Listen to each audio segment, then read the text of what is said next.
Iya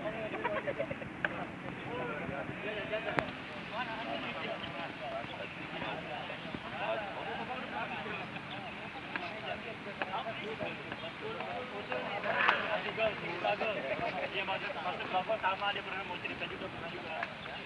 Nanti wasit nanti itu. Gitu. Warahmatullahi wabarakatuh. Kami dari manajemen Sriwijaya FC setelah berkoordinasi dengan coach, melakukan rapat dengan manajemen, kami memutuskan dua pemain Sriwijaya FC bukan bagian dari Sriwijaya FC lagi dan memang secara prosedur kontraknya memang sudah berakhir.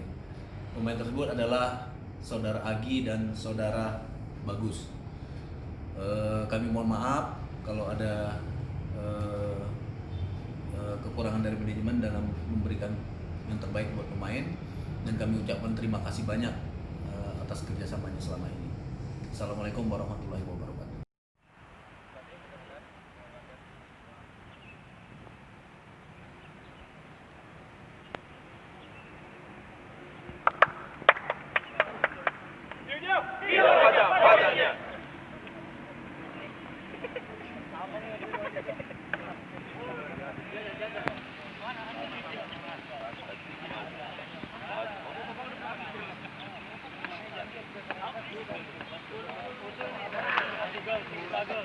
Iya masuk bapak sama dia pernah mau cerita juga pernah juga.